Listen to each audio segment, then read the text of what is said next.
Iceland. Do you know where the afters is?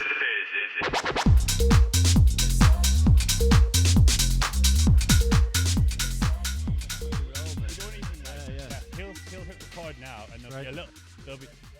We're going, so the Rolling, podcast will man. start. We'll just blend it in, All right. automate it in. Yeah, mix You want to pull that mic? Yeah, up so closer? make sure it's about a fist away from your face ish. There. You can. Do you want to pull these over here? yeah, I'm going to yeah, end up with a wet leg yeah. otherwise. How's that? Yeah, perfect. You in? Hey. Right, we're Yeah. in. Right. Live So and kicking. this is a different one. It is, isn't it? The Willis brothers. Whey! Welcome to the afters. Yeah. Thanks. Back in. action. Obviously, Sean, you're usually doing the questions with me. Yeah. And today I'm going to be taking a bit of a lead because you are part of the Willis brothers, for those Yeah. that don't know. Yep. Obviously, I know who you are. I haven't seen you in a long time, Yeah. it's- but I do know who you are. But for those at home who don't, who the fuck are you? Who wants to answer that? Go on, Liam. I don't know. Who are we? That's a great start. Go on, I'll do this. 'Cause Ex-DJs. Ex-DJs, yeah. The Willis brothers made some absolute classics. you know the ones. Yeah. What was that track? Yeah, Oh yeah. yeah, your mum and dad are always listening to him. The Willis brothers, we were DJs, residents at Egg for 4 years, second most listed DJs to play that club. And then we lived in Berlin for 4 years. Been on many an agency, which no doubt we're going to talk about today. And left the career for reasons really down to drink and drug use. Okay. And we are actually real brothers. Yeah, real brothers Because we used to get asked that. Yeah. all the time. You are a little bit, but if, Real life brothers. yeah, no, but Real.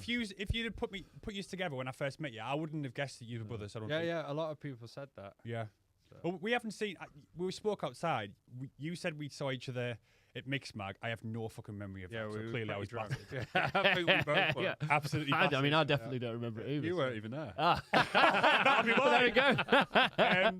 But the first time we met was at the same time I met you was at DJ Mag in London with the first office, which was like near Liverpool Street. I think. Yeah. I remember. Yeah, near Brick Lane, wasn't it? Yeah, I because remember. you were Down playing the side. Yeah, down the side, and you guys were playing Egg that night, and you were like, "Come along," and I was like, Ah, I "Never been to Egg remember that. before. Yeah, I I've never been remember. to Egg."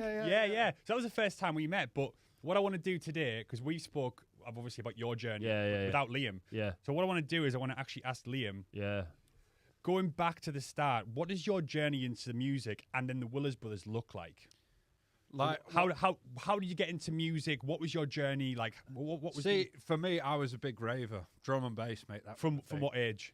From about when I moved to. See, I moved from Macclesfield from my mum's to live at my dad's in Essex, and when I moved there, I was always into drum and bass ever since I was like 12, maybe even younger than that.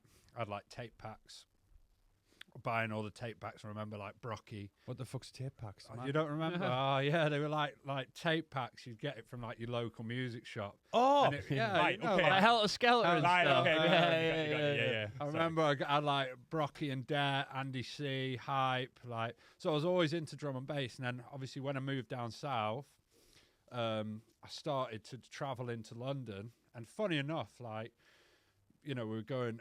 Fabric was the main one, like players, but then I used to come into Vauxhall. Like I remember coming to Fire, Skibbity's birthday bash when I was about 19. So I was always like big on the raving scene. Yep. And especially like Fabric, I used to rinse that, man. I used to be at Players every week. And then locally to us in Southend in Essex, we had a few friends that were like DJing house, and we used to go around after partying. And Ross Borringer, actually, Yeah, he had a Rossy pair boy. of decks, and I remember we started mixing on them, trying to mix, and I was like, I could probably do this. And then we bought the Newmarks. Because we lived together at the time. And what? So let's talk about the timing. So were you 19 at this time? No, This this is a little was bit later. after. I think about from 19 to like 22. I think I was pretty much drum and bass, raving every single week. And is this on your own? You weren't doing the drum. Nah, and Well, bass? I was in the military at the He time. didn't even. You were live- in the army, Yeah, okay. he didn't live. I shared a house with a guy called Luke, and we used to go up to London every week on the train. And one of my other mates, Mark Wallace, who I'm actually still really good mates with. I mean, yeah, we used to just go out raving, you know. And then when Sean moved in with me, Yep. we'd go out partying. But I used to come down, didn't I, when I was in the military? When I had like a weekend off, I used to come down and Liam used to show me the ropes. Yeah. I'd be flagging, bro. Take him up fabric. Yeah, pilled out my head. And there'd be an afters and just messy. Yeah. So obviously, I already had that sort of like, for me, and this later on, you kind of reflect at why it was so hard for me, because I've always associated DJing and music with raving and partying. Okay. Do you know what I mean? It Yeah, was me all too. mingled into one. This is why it was hard when it come to a point where, oh, you've got to start taking it serious. I was like, fuck that, man. This is like, that's what I do, you know? It's Yeah. like, what? So we started DJing in Southend, got the new marks, mate. We had them on an ironing board. We shared a flat at that time. And yeah, just from there, it kind of spiraled. Again, I think because I'd already been out raving in London from a young age, I kind of was quite comfortable going into London for Yep. raves. So we started going up quite a bit, didn't we? And getting connected with a few smaller promoters in the scene. And they were offering us to come up and like sell tickets to play. So for us, we were like, "Wow, this is the dream. Yeah. We're superstars. We've made it." And kind of all just spiraled into one from there. Men, so go on. Well, that was I remember the first one. It was November, weren't it? I think, was it November 2012, the first time we played in London? Was it? I think Or no, for Egg. Where did we play? Did we play a couple of bars and stuff? we before that? played the Doll's House. yeah. The Warehouse in Tottenham. Ah, yeah, We yeah. played there. And then we played... And are these selling tickets to get Yeah, shows? selling Yeah. tickets, selling tickets. And then we played the Rhythm Factory with Johnny. Ah, Johnny. That was Johnny one Fiore. yeah. I mean, we guy. played there quite a few times. Yeah. And then at Egg, we played the New Year's Eve. That was the first one. Yeah. And we sold loads of tickets and it went really well. Men, So they invited us back after. And then us being like the way we are, we were staying, because Egg used to be open like all the next day. yeah. And we just hang around and kind of got to know a few of the promoters within the club. Hans, actually. Yeah, hands up. He then said, "Look, do you want to come and do one of the rooms at Egg?" And we were like, "Yeah, absolutely," completely buzzing, you know, thinking, we've made it. And we were good at that, like the promoting, the ticket selling. It went well, and at the time, it was a big thing in London. I mean, all the I think Fabric was the only club probably not doing it at that Exactly, time, yeah. weren't it? Pretty much any party you'd play at, there'd be another 2 rooms which was full of ticket sellers. And to be honest with you, a lot of them ticket sellers now are fucking successful DJs. Yeah. Like, there's some big names that you'd be surprised that, back in the day then, Yeah. back in the day. Yeah, this is like 10 years ago. Yeah, was it? 10 years ago, it's Still a fucking Yeah, decade. it is actually. Yeah, thinking about it. Like, fucking Yeah, hell, long I ago. wonder it goes Yeah, grey. it was quite a while back. Yeah. That was the thing, if you were good at selling tickets, then you were technically quite good at promoting, so... Well, that's almost like you're feeding the market in different ways. Waf mentioned this. So you're either feeding the market with tunes, or you're feeding... Tunes, it was either you were good at production, Yeah. and you had a shit hot release, or you were good at selling tickets and you made your way up that way. Well, it's not stupid for some. Sorry, not stupid. It's not daft to think that if someone can actually promote themselves selling tickets, they can be successful selling themselves as a brand. Yeah. And that's how it builds, right? But And I think as well, like if you're performing every time you're playing, Yep. then that will eventually get noticed as Yeah, well. yeah. Absolutely. because remember, a lot of people used to fucking moan about it, didn't they? They'd be like, "Oh, you got to sell tickets." It's like, well, what are you bringing to the party then? Do you know what I mean? That's If you're not making tunes and no one's coming to see you, like, what are you actually bringing to the party? Do you know what I mean? That separates the men from the boys, though. Yeah. In a Yeah. way, Exactly, because yeah. you've got like the people who are going to whinge and go, "Oh, I've got to do this, I've got to do that," and the other people who are going, "All right, fucking give me the tickets. Yeah. I'll sell them and do that's- whatever I need to yeah, do." that's it. And I think Hustle. Yeah. And this is what I'm saying. And because of our musical background and our sort of drive to wanting it, then you can progress that way. Because, like you say, there's people that are like, "Oh, well, I've sold 5 tickets. I Yeah, don't want this yeah. set time." As I was like, "Mate, I'll sell you 25 tickets. Put me on any time. I don't give a shit. I just want to play." Do you know what I mean? And that's, I think, goes a lot further than, because you've got that attitude. You want it. Do you know what I mean? The amount of shitty gigs I played, and I would never moan about it. I was grateful to be able to do something that I absolutely loved. Do you know what I mean? Yeah, you probably the same. I dragged friends, family members to different cities. I sold 25 tickets and put a minibus on from Newcastle to Manchester to play the bar in Sankey's at 5 a.m. to 7 people, and I was fucking buzzing. That's the shit you do to get yourself the ladder. And I think people don't realise that. Because they only ever see DJs at the end goal. Yep. So they only ever see DJs once they've made it. But they don't see all that shit in the graft. And that's why people cannot really relate to it, because they don't want to put in that graft. Yeah. And then they just say, oh, well, you must have just fluked it, or this and that, or you've got a ghost producer, or just some... It's easy for you to say. It's easy for you to say.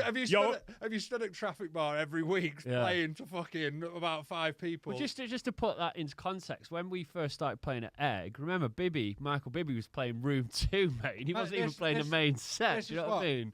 This is what people don't realise. Like, I see a thing come up on one of my Facebook memories. It was like back to back with Bibby at Dawn, and he's like fucking fair play. He's absolutely smashed it, but he didn't just step into that position. He wasn't just given. Mate, he was at Dawn every fucking week doing that party. Do you know what I mean? Yeah. Like, another one who's a good example is Patrick Toppin. Exactly. Patrick did a night in Newcastle for years called Motion. Yeah. And he did it at Digital. Many people know about it now. He obviously stopped it and he's doing his own thing in terms of the Patrick Toppin shows and the tour. But he did Motion every single month. He was outside flying with all his guys in the fucking rain and the snow for years.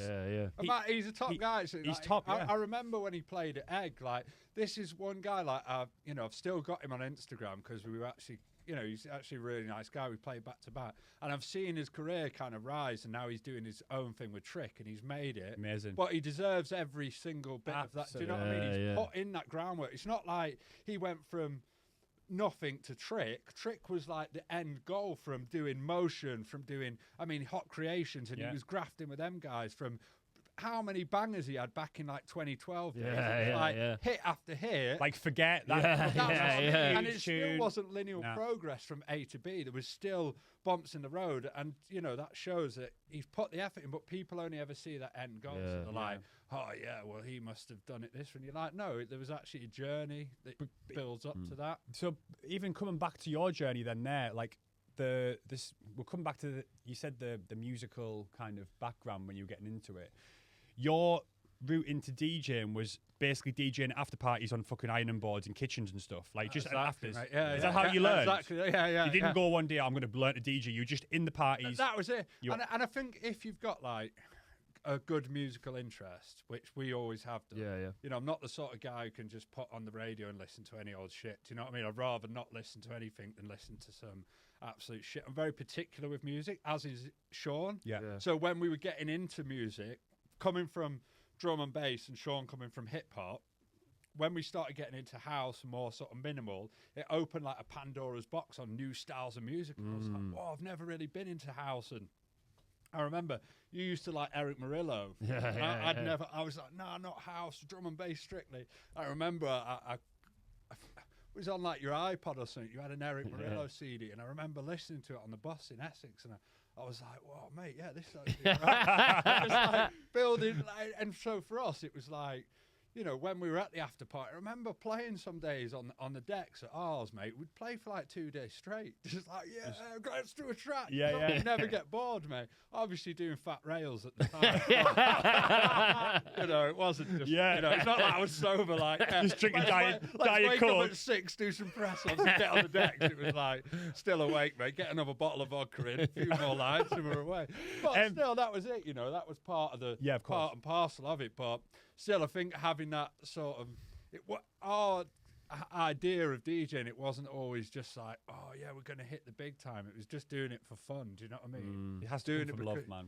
Exactly. And I think that comes across when you play, and this is how eventually you can build up in it. Even like, we were not the best producers. Do you know what I mean? That took a lot of time. But we still managed to get some sort of name for ourselves and play regularly, because that's what we love doing. So the production, let's go on to that then. So at what point in your careers, and it's mad to call it a career because you did do it for a fucking job, but like the career, a career could be 2 years, it could be 6 months, it could be 6 years, whatever that is.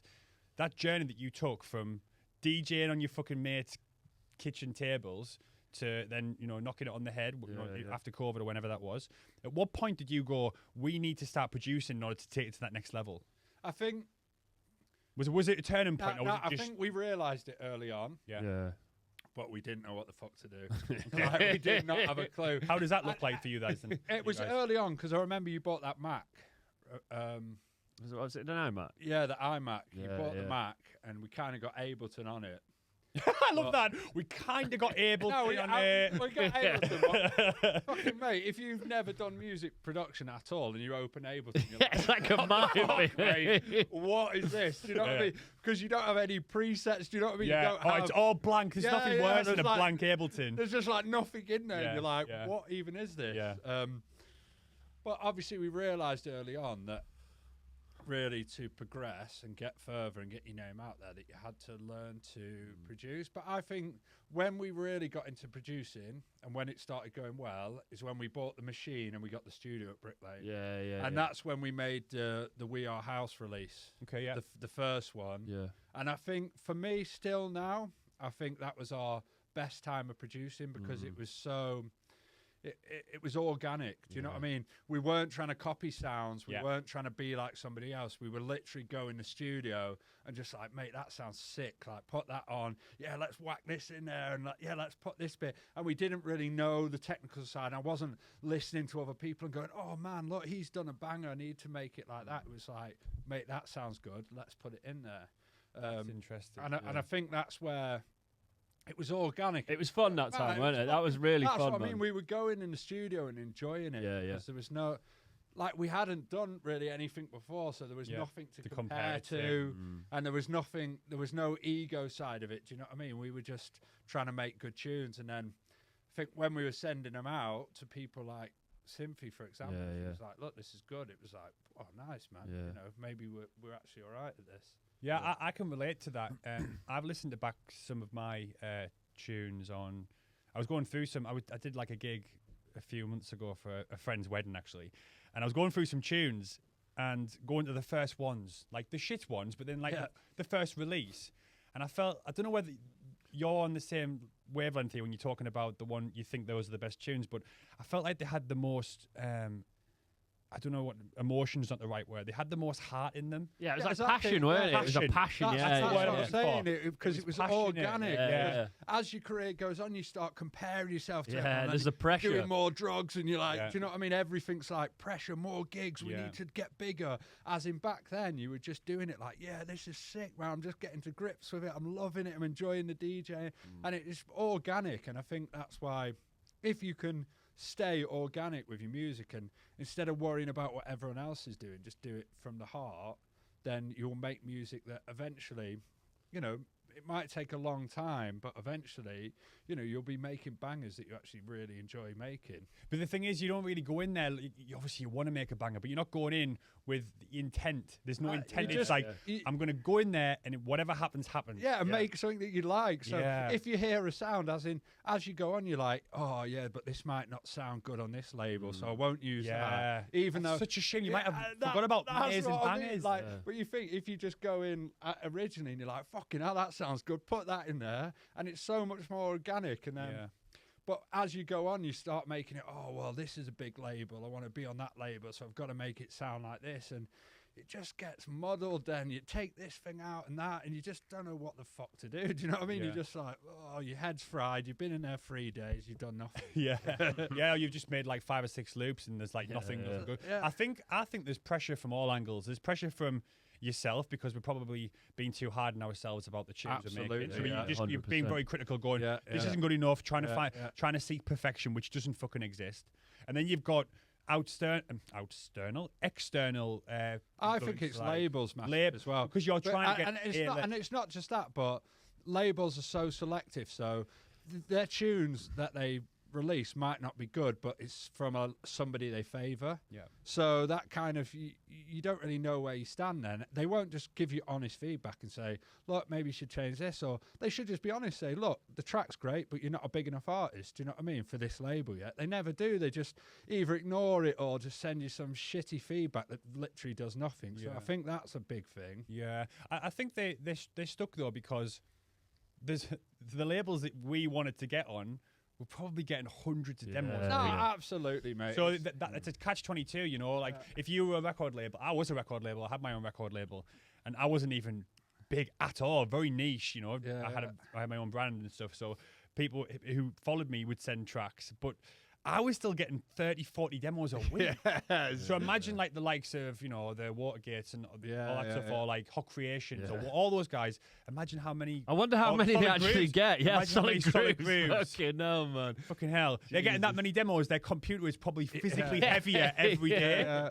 They got like one of them But Bitcoin no, mining I ones. know what you're saying though. Yeah, it's like, you know, it's obviously it's not just on the labels, but that does play a part. Yeah, yeah. And I think that plays a part with your mental state later on. Oh, hugely. Because like then you start thinking you're not good enough, and it's like a spiral. Then you go in the studio, make something for a label that you don't really like the sound of anyway because it's for this label. They never get back to you. You think it's not good enough, so then you go back to the studio and try and make another track for the same label that never got back to you in the first place, and you're just like constantly going round in a circle. Do you know what I mean?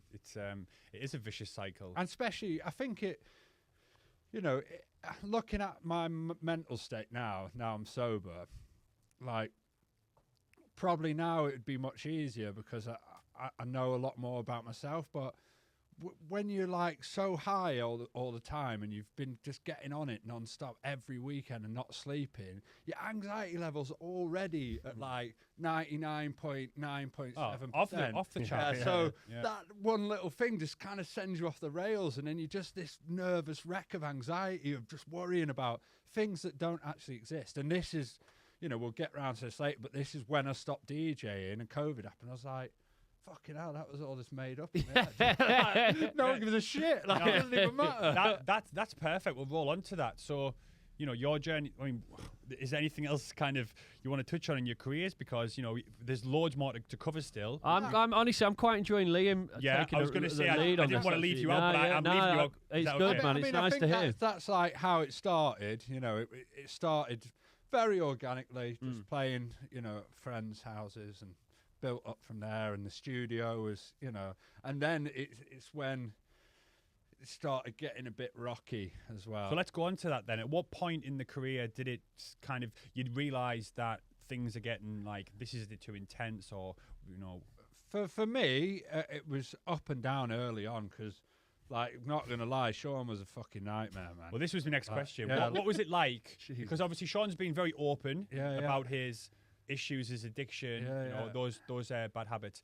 What was it like being on the road with someone every week who was going through? Fucking a nightmare, mate. It was hard, man, because he was so temperamental. Like, I wouldn't know what would be next. You know what I mean? Like, there's fuck knows. We could go to a gig and I would not know what was going to happen. Really? That yeah, bad? yeah, it was bad. Yeah, Okay. It was like, because he's just a bad drunk. Do you know what I mean? He knows that himself. It's not like it's something that's been hidden. But I wouldn't know what was going to happen. So Give me some examples. What do you mean? Like, just like at gigs, like the way he'd act, and just like the more drinks he had, like the more people he would annoy, and the more things would start going wrong, and I'd just be like, "Fucking hell, man, this is embarrassing." But we're playing together. Do you know what I mean? so it's it like- probably wasn't good for your mental health either, Not because at you were all, probably man. always And worried. I was high as well, so Yeah, it's not so- like I was sober saying, "Oh, don't do that." I was like, you know, just as bad. I just knew how to kind of control it a lot more. Do you know what I That mean? was going to be my other question. Did you have the similar issues with him at any point, or was it much more no. one-sided? Nah, It was mate, much I'm more very, I'm very one-sided. good. Like, for me, I'm not the sort of uncontrollable drunken addict. Yeah, I'm yeah. just the sort of person that never stops. Okay. Like, when I start getting on it, I'd disappear for 3 days, mate. Like, in Berlin, I did 5 days without sleeping. 5 days. 5 days, mate, from Wednesday to Sunday. And even Sunday, I was trying to go out still, but my body physically couldn't keep my eyes open. On speed, ketamine, everything, man. Speed. Because when I was moved to Berlin, like, I'd never done speed. When I got there, I was like, fucking hell, €5 a gram, mate, and you can stay up for 3 days straight. I was like, get in, fucking loaded it in, mate.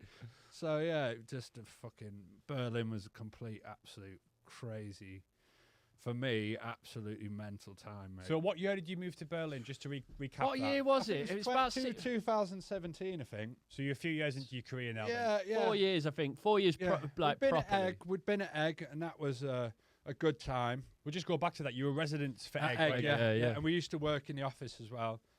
That's where was it start? Did it start in the office or did you? No, no, we it started started. as the residents, Oh. and that was going well. Like we did well there, but it was getting to a point where it was kind of drying out. It was a little- getting a little bit sour. Yeah. I think they'd had enough a bit of our antics as well. You know, like Me not going turning up.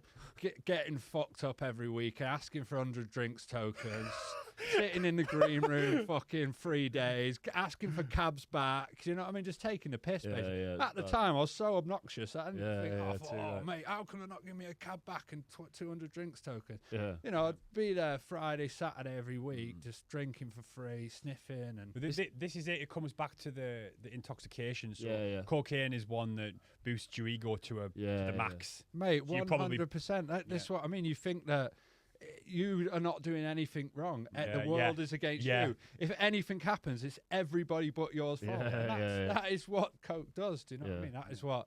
Like, even if you don't think you're an addict, A dick. yeah. You don't Well, think you're yeah. a dick. You probably are. you have to kind of ask yourself them problems. Is this been a problem for you? Do you always feel that the world is against you? Because 9 times out of 10, it's not. You're the Yeah. one making the fucking issues. Yeah. And I think it takes a lot, especially for a guy, you know, or macho, to actually say, you know what, I was a fucking dick. Like, maybe I do have some issues. Maybe there's some things that I need to ask about myself. Do you know what I mean? Because at the time, we couldn't see it. Like, Nah, couldn't have course thought, mate. No. Mate, we got kicked off the Watergate agency, for being fucking dicks, and I thought it was their fault. Yeah, I was like, yeah. how dare they? Like I was, owed this right. When really, when I look back and think, mate, the only like young British guys to be on the Watergate agency, fucking hell, people would, you know what I mean? Like Yeah. that opportunity there is golden. Like if I'd worked at that, you could have had a good fucking career, but at the time, I just didn't see it. I could not see it. It was like tunnel vision. It was like anything happened, it was their fault, never us. But yeah, going back, I think we left London around 2017. Okay. And you went straight to Berlin. Was it because you got signed to Watergate, or were you going to seek that? Yeah, it was because of Symphy. Okay. She said, look, do you want to do the We Are House label, which we'd already launched? And like Sean and her got on really well for a time. Like I spoke to her a bit, but I'm a bit more reserved in that sense. Yeah. And she was like, look, I'm going to get a studio over here. Why don't you move over? Because we played a couple of times, haven't we? Yeah. And it's when she did Best of Modus, and we knew Diego. Yes, that was it. She invited us over to play at Griesmüller. Yeah. Fucking hell, sick what a gig, weekend man. that was. a Yeah. Sick gig, that, man. She invited us over to play at Griesmüller. It was is it that the Sub-An one, was it? Or was that the one after? I think she invited us to play the first time, and we stayed for the weekend, and then we went back for the Sub-An Sub-An, I can't because we promoted that part. Yeah, we did, yeah. And mate, we went over there, and like you'd been to. I went with Pete, didn't I? Yeah, but that was it. But we went over, and I remember we went to Griesmüller, and we stayed after, and then we went out to CDV after that, Yeah, and sick and club. we were like, "Fucking hell, mate, this place is mad." Yeah. And after that, we were like, well, "We've got to sort of like see what let's come over again." And I think we went to Watergate on a Wednesday once. Yeah. We've started going over like every 3 or 4 weeks, just going over there, and thought, this is because we're staying at Airbnb, remember? Which one was that? With the guy with the kids. I And would've he- nicked we all his nicked all his drink. Oh, right. fucking hell. You Mate, did yeah, but it was like Maker's Mark and all his expensive fucking whiskey. Oh, a bunch of Mate, cunts. but man. at the time, we was, Yeah. Well, I've heard worse stories than that. Didn't you throw fucking tellies out Oh, the window yeah. like Oh, Motley yeah. Crue? that was Didn't you it. do a Motley Crue Yeah, somewhere? I did, yeah. Yeah. Probably going to Fucking that. $800 worth of damage. Good one, mate. Anyway, back to Berlin. Yeah, So yeah. Yeah, then we you were moved- there and you were like, I've got to move here. Yeah. And Instantly. then Ed from Best as Modus, nice guy, super good guy. Yeah, was like, top look, man. I've got an apartment for 3 months that you guys can kind of come and move in if you want. The lease is short, but it will get you over here. So we were like, fuck it, let's go, man. Let's do it. And so what was that time frame like from getting back and going, right, we're going to do it, to actually But it was a getting quick there? turnaround, weren't yeah, it? it was a turnaround I think time. it was like 6 months from the first time we went to when we moved. Oh, wicked. So It was like summer, and then we moved in the. I can't remember, bro. No, I can't remember. or was it free? Because Germany's like -13 in Yeah. I'm January, not isn't sure. it? Was it the 15? summer we moved? I think I'm sure it was the Berlin. summer, man. The following summer. It was August when we played the Griessmüller gig. And then I yeah. think we started going over all winter. Yeah. And then we moved the following spring. But you'd never got signed to Watergate before you got there. No. So was you actually moved to Watergate? No, you I moved to thi- Berlin. We moved to Berlin, but I think we may have played there once. Yeah, we Yeah. was already in talks because Yeah, we did yeah. like we did a couple of parties. We did like there was the Galoozy one, weren't there, Yeah. that we played, and then we did the was it Seb OK one as well? Was that another We one? did a Vortre. Of Ortre, yeah. I don't. Sante's party. Yeah, Santa. And obviously we were getting quite close with Sante, and, yeah. and obviously we were working with Cynthia as well. 'Cause she was on the agency at the time, weren't She was on the agency, yeah. Yeah. So Wicked. So you got into Berlin, and then so how did things kind of escalate from there? And how long were you in Berlin for? 4 years. You were in there for 4 years. You were there for a decent amount of time. Yeah. decent amount of time. Yeah. Sean actually moved back for a stint. Yeah. Oh, I did you? stayed there. When my I mean I was bad, but about this point, weren't I? Yeah. It's Well, let's go into it. So you moved to Berlin. What does that journey look like from the first year? Messy, mate. The first night, I said to Sean, like, when we moved, because I was in quite a bad place, like, mentally. Like, I was massively overweight when I left London. I split up with my girlfriend of 4 years to move to Berlin. And I was like to Sean, look, when I come over, he'd already moved before me, a week before, I something think. like that. And I was like, look, mate, I don't want to move to Berlin and fucking do exactly the same thing as we've been doing here, just getting fucked. So we moved. On the first night we went out to CDV, got absolutely fucked.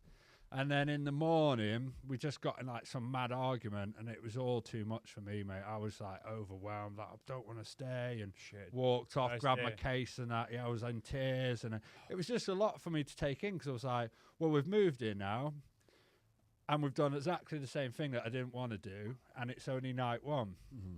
And we were sharing, like, the apartment was just like one room, like a studio apartment, and I just thought, fuck, man, you know, it's going to be a long road, whatever. So that was night one, but after that, it was all right.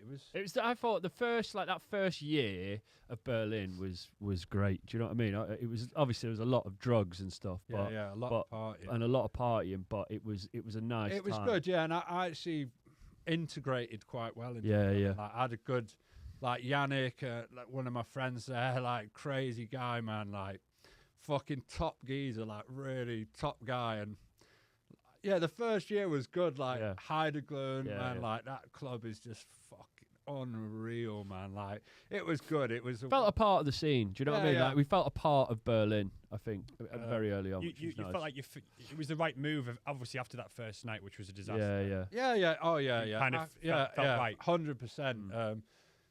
Especially for me, like I was in my element there, because I was just like, the drug culture was so big there, and I was like, this is just perfect. It's accepted. Everyone's getting on it just like I do. Like 3 days, I was like, everyone's still out, man.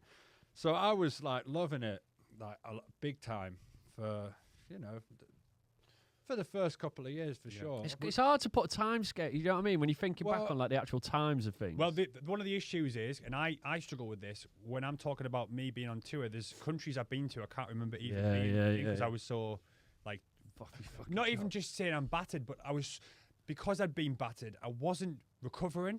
So my memory's very This is vague. what was happening to me. yeah. This was a massive thing. Yeah. That I was going out Friday, Saturday, Sunday, not recovering properly, and I just couldn't look after myself. And before I knew it, Thursday was round again, and it was time to. Back And on in it, Berlin, it was even worse than that, mate. Wednesday, Watergate Wednesday. Yeah, Watergate Wednesdays, Thursday, and then it all just.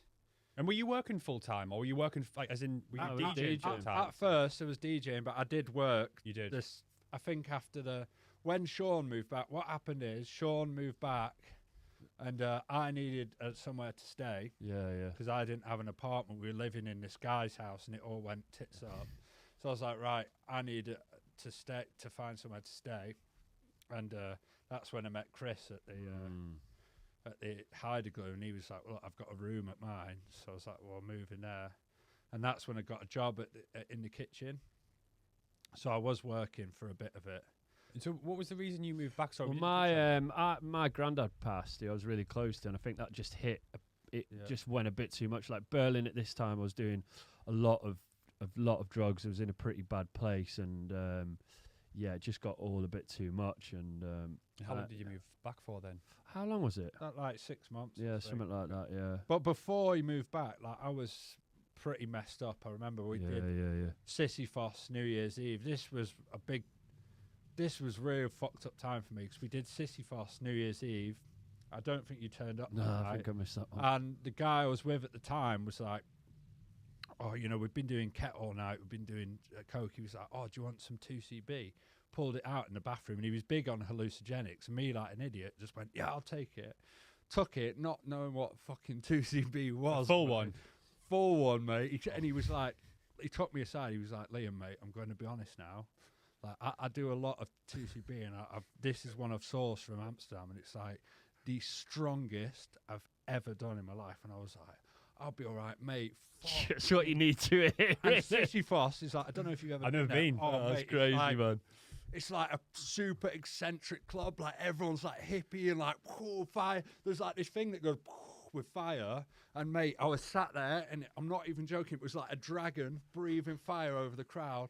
I was looked at the bar, and it was like Mario Kart, and everything was like illuminous, and everyone's eyes were going ooh in the face, and I was like, "What the fuck, man?" I went to Dennis. Fucked it. I was like, "Dennis, mate." He was like. He's looking at me like, "Liam, mate, you're not looking." I was like, "Dennis, mate, I'm fucked." He was like, "Right, come on." He sat down. He was just like holding me, and I was just fucked, mate. Everyone was just like wild, and then it was about Everyone was wild. mate, and I was just everyone I was looking at. I was thinking, "Is my eyes over there? I wonder what they're looking at me like." And I was just like, "Fucked." Honestly, I was insane. And he sat down with me for like 2 hours. I was like, "Right, I'm going to be all right now. I'm going to be all right." So we walked through into the garden. You know where there's like the shimmering and it's like condensation? Yeah. That was like snowflakes. And I was like, "What the fuck?" I was like, "No, I'm not all right, mate." I was like having a panic attack. And I remember I got a cab home, and the driver was just talking to me the whole way, mate. And I was like... breathing, mate, having the worst. Like, the thing is, before this, I'd never had a panic attack in my life. I didn't even know what it was. right. Remember when I got back that night, and I was like, "Sean, mate," and he was like, "Look, just lay down. You're going to be all right."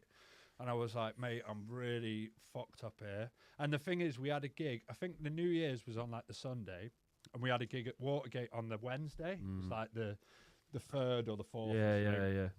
And I had a friend coming to stay with me from London, and I was like, "Yeah," so I had to go back out. So we went out to Watergate, got on the gear and all that, and he had this really strong weed. Remember, he used to smoke loads, Joaquin. Yeah. And I had a couple of drags, mate, and boom, it happened again. Mate. I was like, "What the fuck, mate?" I just remember like my whole chest going tight and just thinking, I'm dying, mate. I'm fucking this is it. It's over. Wow. Ran out the apartment, left him there, mate. Phoned the ambulance just sat on the street like, "I'm dying." They come with the ambulance, have got me. They were like, "Look, you're fine." I was like, "Honestly, I'm dying here. I'm dying." They were like, "Oh, you're not. You're having a panic attack." I was like, "No, I'm dying. You need to take me to hospital." We're not going to take you. He was like, "I need to go to hospital." Took me to the hospital. I just lay on the bed, just thought, "Mate, this is it. It's over." And then turns out it was just a panic attack. People who haven't had a panic attack don't understand. Oh, mate. But you know, after this, I maybe I rang the ambulance another 2 times after this. Every time, like, stupid, because at the time I couldn't even see it. This is how fucking dumb and so sucked into this lifestyle I was. I was having these panic attacks, and still I was carrying on to do drugs. I remember there was like a few times I went out, and I literally just had to leave, man. There was this one night though, it just sticks in my head. It was like a really hot summer's night. I'd been out, and I've really been getting on it. I think it was like Size Party down in like Anomaly or something like that, and I proper just tripped out. I was like, had the worst panic attack. I got home, mate, to where I lived, and I was just like, "Fuck, I'm going to die, but I can't ring the ambulance again." And I'm not joking. I walked around the block, like in my shorts and T-shirt, sweating. It must have been 60 times, mate, just like breathing in my head like, I'm not going to die, I'm not going to die, I'm not going to die, and it just wouldn't pass, mate. And the thing is, the panic attacks were so intense. They were like, I'm going to die, I'm going to die, I'm going to die, I'm dying, I'm dying, I'm dying, I'm dying, just constant. It wasn't like it was easing off. It was for hours just going on and on like that. And this was happening to me like for about 6 months to a year, pretty much every other time I went out and got on it. All because it was triggering from, when I did that 2CB, man. Yeah. So it was ever that was the turning point. I'd 2CB. I'd never ever had one. a panic attack in my life until that day. And then after that, it was fucking scary, man. I was like, because it was, obviously wasn't prepared for that sort of thing. And the amount of drugs I'd been doing, the anxiety, and it just, it was fucked. But still, I just carried on doing Mad drugs. that though, isn't it? With drugs, like, But now we're talking back about man, all this like- stuff. It's like, And I fuck, couldn't man. even put I would do anything and make an excuse. Oh, it's not that, it's this. But it was to the extent the panic attacks got that bad. At my job, I had a double espresso and had a panic attack at Oh, work. yeah, the caffeine. I went white as a ghost, mate. They were like, what's up with you? I'm like, at that point then I knew it was a panic attack. Yeah. And I just had to like sit down for like half hour and kind of let it pass. Do you know what I mean? I'm interested to know if the overuse of drugs, and obviously that, there was obviously a turning point, which is the 2CB. But after that 2CB, obviously there's no 2CB in your system, but that's registered as like a memory. Yeah. That- Even strong So check caffeine this, is going to just trigger that bag of anxiety. when I'd go to Sisyphos, the club, even just being there could trigger it. Just the surroundings. Yeah, because right. it was the same. It was mad. Like there was one time I was with Kreuziger and I was like, I'm going. They were like, why are you going? Like, we just got in. I was like, I need to go. And they were like, that's weird. And I literally just left the club because Backdoored it. we went in the toilet, the cubicles where it all first happened. And my brain just must have registered, right, we're back. This is it. And it was just mad. Like, Did you ever experience the anxiety like that through doing drugs and drinking? Don't know. I think I was more of an emotional wreck rather than that sort of anxiety. But I mean, not like Liam did. No, not like that sort of a panic attack for sure, man. No. yeah, it was bad, man. But go on. with like Dennis, man, he got sucked into it, didn't he? Yeah, He like the passed, guy that I man. did it with passed away now. This is the Really? same Yeah. thing. The guy who you were talking about? Yeah, Dennis. the Pablo. guy who gave me the Such a 2CB. shame. Like, and he used to work at the bar at Watergate. Yeah. He was like a good friend top of mine. top bloke, man. And is Yeah. it from drug use? From drug, he's from Xanax, actually. He went out partying and then took sleeping pills and then never woke up. So There's some fucking awful, really interesting studies coming about downers, man. SSRIs. But I've Gone- took Xanax myself, mate. Oh, no, That's so have I. that's the one time as well where I thought I was going to die, mate. From Xanax. Because I was, I'd been out on partying all weekend. I took a Xanax, and I had no control over my body. Yeah, I was like, I remember I like knackered. stood up and I like fell down, and Chris, the guy I live with, was like, "Whoa, you need to go to bed." The next thing, I woke up in just a pool of dribble, and I was thinking, like, I had no control over that. Like, Yeah. if I was not to wake up, do you know what I mean? It's not even like. And the thing is, there's no limit once you've took it. As in with gear, you kind of know, like, fucking hell, like, my arms raised a bit. I'm not going to do another one. Do you know what I mean? yeah. Give it 20 Give it minutes. 20 minutes. But with that, That's the issue with if you eat pills. Yeah, anything. yeah, So yeah. like even like a pill, if you took a pill, you got to just fucking ride that out. that's what I mean. Yeah. Like, Well, same then with the 2CB, 2CB, yeah. for example. Yeah. Like, Just Oh what you my need God. to hear as well. Yeah. When he said that, mate, just be like, oh, there's nothing. Yeah, well, that's what I mean. When he told me that, I was like, fuck. But just drug use is just like, you know what I mean? Like how Well- many people suffer with stuff like, do you know what I mean? It was clearly the drug use. All this Yeah. story is all, Yeah. all the mistakes we made, like all the arrogance, all the ego, all the health problems, all drug related. But at that time, it wasn't the drug's It was fault. anything No. but Yeah, drugs. yeah, and, yeah. and the thing is, actually, the guy that I moved in with in Berlin ended up paranoid schizophrenic. And it's a pretty messed up story, actually. Like, mate, that house I was living at, mate, he was sniffing coke every day. Like, I would wake I don't up. get how people can sniff Mate, coke every I day. would It's wake fucking- up like on a Tuesday, yeah. I'd have work the next day, mate, and there would be like girls like being sick in the toilet, like people queuing up for the toilet, and it was like I had to go to work. There'd be like 30 people, all German in a house. I don't even speak German, all fucking absolutely off their head. And I was just like, mate, but he was getting really weird, man. Like, Is this the guy you moved in with after Sean Yeah, McMahon? yeah, okay, exactly, cool. yeah. And he was everything was getting fucked up. Like, drug taking had gone from like here to here and here, and it was rising, you know. I could feel the pressure. Like, I was going round this girl, Lena's house, mate. Yeah, yeah. We were doing just fucking so much coke. Like, a friend come to visit and she was like, well, one thing I've learnt about you guys, you like really love cocaine, don't you? I was like, yeah, pretty much. But mate, like, this guy I was living with started. I know he had maybe some mental health problems anyway, and then I got a call from his girlfriend, his ex-girlfriend, like, oh, have you heard about Chris? And I was like, no, why? She was like, oh, well, I wouldn't go back to the house if I was you because he's in a mental home and it's a bit of a mess in there. And I was like, fucking hell. I remember you rang me then. Mate, I went back to the house, bro. I've never seen anything like it, mate. It was like, you know, Fear and Loathing when he sat in the bath. Yeah. It was, mate, the whole place had been turned upside down. There was €5,500 in euros on the bed where he'd got his savings out. It was wow. It was scary, man. Like, I literally had to get my stuff and go. It was, I don't know. You could have caught up in that, no bother. if you That's what I living there. mean, but just you could see where it was going, Yeah. you know. Like, the pressure point was almost boiling, and obviously it all got too much. But, you know, we were doing drugs every single day. Like, I'd get back from work, and he'd be like, oh, you want a line of cat? I'd be like, yeah, mate, fuck it, let's crack on, innit? CKs, you know, like, absolutely smashing gear every single night.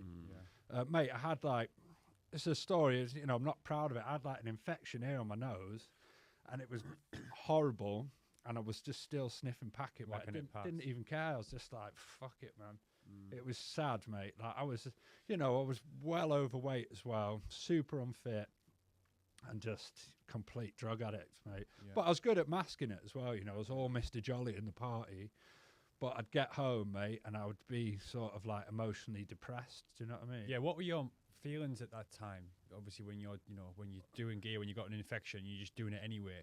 Are you feeling guilty about it? Have you got remorse? Mate, or there was a time, like, when I went to Amsterdam with Kevin, like, we just randomly went to his house, and I got there, and we did a party at his, and we got, like, fucked up at his house party. Then we went to Toyshaven after and got super messed up, mate. And, like, after that, mate, because my nose was proper bad and it was all, like, bleeding. It was, like, here.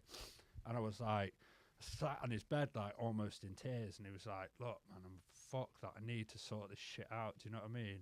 And it just, yeah, it was horrible, mate. And then the weekend would come, and it was all systems go again. And I think that was part of masking it, you know, being uncomfortable with myself, not being happy with how the career was going.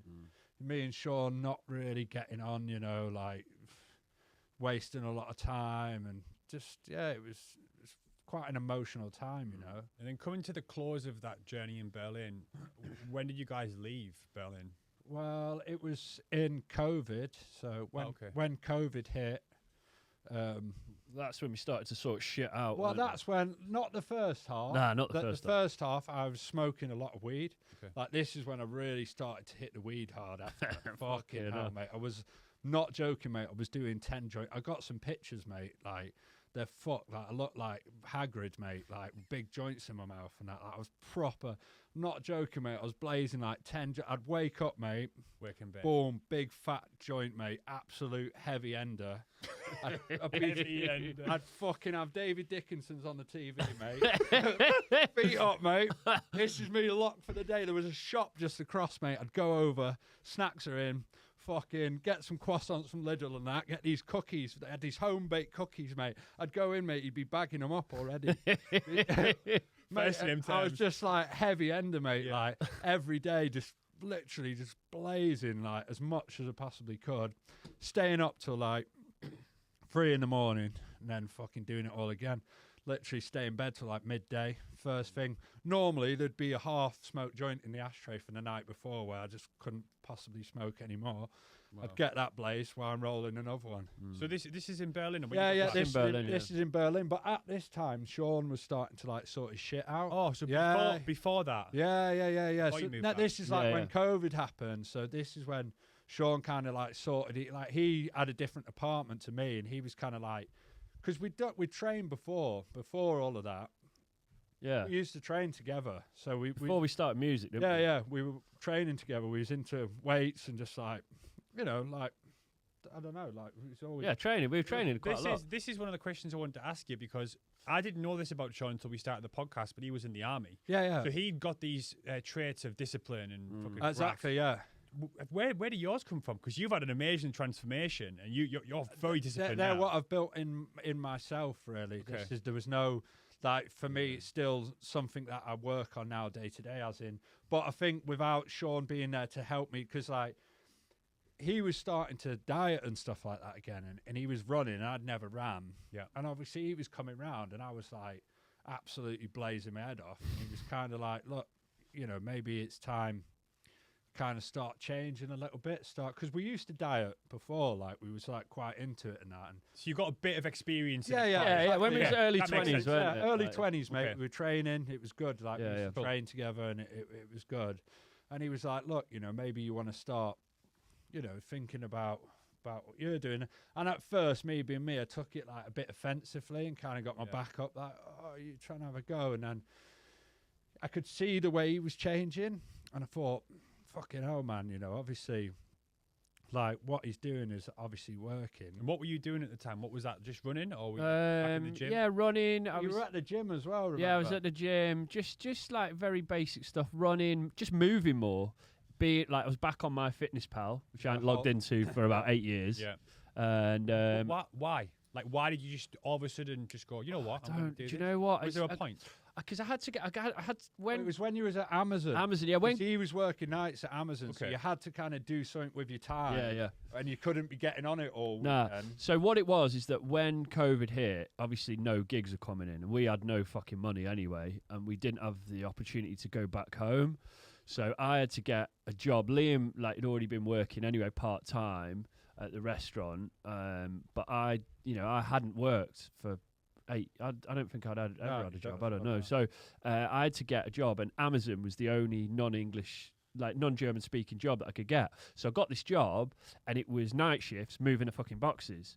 And when I started doing that, I see my body change a little bit because I was moving more, and then that sort of sparked something again. I think having that structure for you. Yeah, again, exactly, like, that routine. Because you'd had that routine before, and Yeah. it made you think, actually, Yeah. routine Yeah. is good. Exactly, and I was still doing drugs at this time and still drinking, but obviously not as much. And then I started tracking my food again, and then I started seeing real changes. And this is what I say for a lot of people, especially when you're talking about coming off the back end of heavy drug use. Like, that body transformation is so fucking inspiring, because just seeing my body fat come down again and start to feel and look better, it sparked something, man. I was like, actually, hang about, this is it. And then I knew this guy Marcio who started talking to me about intermittent fasting, and then that sort of routine with Amazon, tracking my food again, and then fasting, like all that combined just started to build this routine and discipline.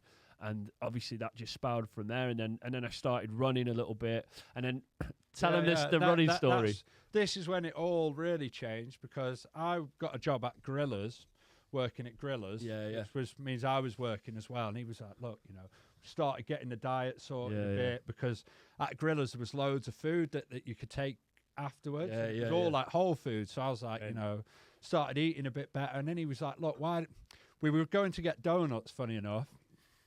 It's a mad story, actually. Funny, because man. this changed everything. For me, it completely fucking changed everything. Like, Changed your it's life, mad bro. because like running, I'll go into a bit more, was like been one of the staples for me of sorting my head out. Yeah. But how it started, we went to get donuts, and obviously Sean had been running, and we was waiting for the lights, and I ran across the road, and he was like, "Oh, mate, you'd be all right running. Why don't you come?" And I thought, actually, because I'd never ran before, I was like, you know what? He was like, "Look, why don't you just come down the track with me? Just fucking give it a go." And I was like, "Oh, I've never ran in my life." And he was like, "Yeah, but you'd be all right." And I was like, you know what? Fuck it, let's do it. Like, I'll come down one day. Yeah, Remember, I bought them Adidas shoes with me. He was like, "What the fuck are they?" He's like, "You're going to need running shoes." I was like, "What are you on about running shoes, mate?" I said, "I've got shoes on, I'm going to run." You know what I mean? Running shoes, mate. I was like, the fuck are these then? Shoes, you know. Not even thinking, like, obviously now I'm like, fucking. I couldn't believe it, mate. When in the morning, I was thinking, "There's no way this cunt's getting up, mate." And there he was, ready with his fucking Adidas, Loafers on. mate. I was like, "Fuck Mate, it, mate. you put in a Let's grind give on it a them, go, bro. mate." I remember, man, we did 5K. And I was First run, you did 5K. yeah, because Fucking fair obviously play. he was a bit more experienced, so like. Fair play But to you. mate, though. it took me like 40 minutes, mate. I was like huffing and puffing. I remember, and he used to come with me like so 3 times a week. I did 5K 3 times a week, and Yeah. it was when you give me that Hawaii walk. Yeah, as yeah, well. yeah. Started tracking my steps, and I was like, "Whoa, mate!" And because he was like, because I was so slow, he was like, "Look, bro, you're kind of gonna have to start going on your own a little bit running." Because for him, he's like, Yeah. "Come on." For me, I think I'm doing amazing, and he's like, "You fucking hurry up, mate. There's stuff to do, man."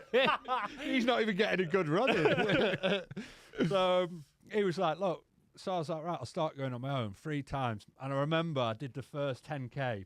Yeah, Only on yeah. the track, mate. I rang him after. I was like, "Mate, I thought I'd run a marathon." I was like, "Mate, I've ran Amazing. 10K. I'm absolutely buzzing." Do you know what I mean? Like, heel clicking and all that all the way home. I was like, could not believe it, man. You put some graft in at that track, Mate, though, at bro. the track, and I was just round and round and round. Where is it? In Prenzlauer Berg, weren't it? Yeah, Mara Park, the track there, because it was free. Like, you could go, and I just fucking I just wouldn't miss it. Do you know what I mean? I'd just make sure I got it done. And then from there, mate, like, when we moved back to England, Well, then, we did the last day before we left Berlin. I did my first run off the track. yeah. That was a remember? good run, that. Yeah, and I Yeah. was like, "Whoa, mate, that." Well, like on the roads and stuff. Yeah. Yeah. I never ran So on the you'd never road. ran- Never, oh. nah. I only doing it on the track, mate. I was just non-stop, Yeah, yeah. mate.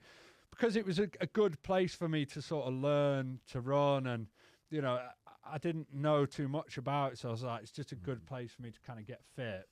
And then we did this last run, and I was like, "Whoa, mate, like that's pretty good, like running on the roads." And then, literally, as soon as we moved back, Sean was like, "Oh, buy some running shoes and that," and I was like, "Oh, Get rid of them mate." Lockports. yeah. Oh, my Slippers. Timberland boots.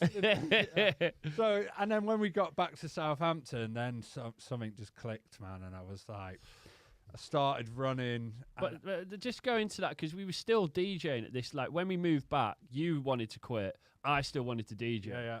So then You were still active at that point. we were still in an agency. I decided like a little while before that. Yeah. It was to be what was the turning point for me was the Beatport Live. After I did that, Shit. What was? Tell that story, well, brother.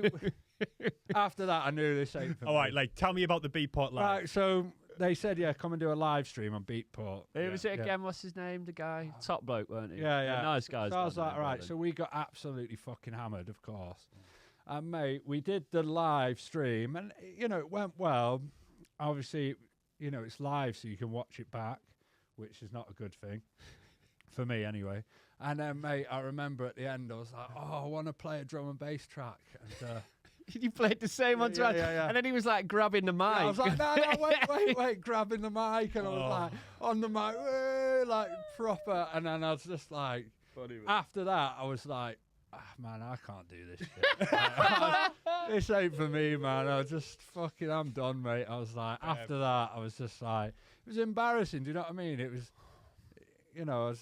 But I think it was easier to see, like, do you know what I mean? I think it was easier to see, like, them mistakes because we'd obviously started to, like, work on Change, ourselves exactly, and stuff. yeah. Do you know what I mean? Whereas before, when I could see a way out. That was the thing. Yeah, I was yeah. like, when COVID happened, I realised, fucking hell, mate, I wasn't actually important at all, and no one really cared. Yeah. About my DJ career. Because before, you think, oh, everyone's eyes are on. You think people are there watching every day when no one gives a fuck. Do you know what I mean? They're like, mate, you're like some mediocre DJ. Nobody cares. Get a job. Get a real job, mate. What are you doing? But at the time, I thought it was so big. My ego was so big, but really, no. And when COVID happened, I was like, oh, actually, no one really cares. I truly think a lot of that's fueled by drugs because Oh, of course. I had the same. I was at a certain level and playing for Defected. I got residencies here, and I was like, I've made it.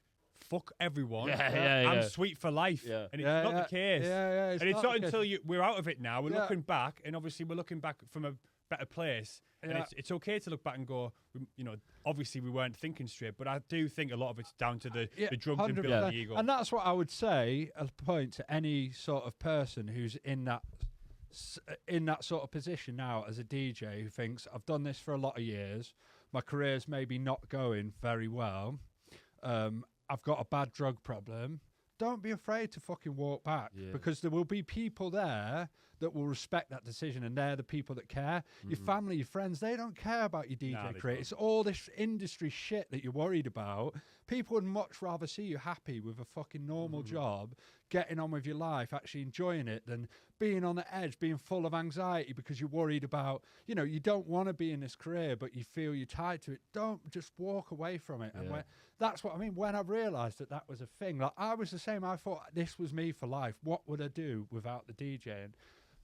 And when it all stopped, and I was like, fucking hell, man, I've got a break from this. I don't actually need this in my life at all. So powerful. I'm actually a better person without it. Like, I wasn't this big thing that I thought it was nothing. Do you know what I mean? Like, it was fun. Yeah. It was an experience. It was a good experience, but it wasn't quite as big as I thought it was. And it made me realise there's so much more beyond that. Even going to things like IKEA and buying furniture again was fun. I was like, real life, man. Cooking dinner. Yeah, because all your priorities are based around that, getting wrecked, and then the gigs. And then kind of recovering, but then not really getting wrecked. Trying to impress people you don't even fucking like. You know what I mean? You don't even speak to your family and that because you're too bothered trying to arse kiss a load of fucking guys you don't even like. Do you know what I mean? This is the funny thing about that. So, coming out of the music industry, you're worried about what people think. But the funny thing is that people are so tied up in their own shit. No one gives a fuck about what you're doing. That's what I mean. No one cares. The funny thing, but you worry so much and you build so much anxiety around the fact that, oh my God, what's this person going to think? What's that person think? When in reality, no one's looking at you. No. Everyone's looking at themselves.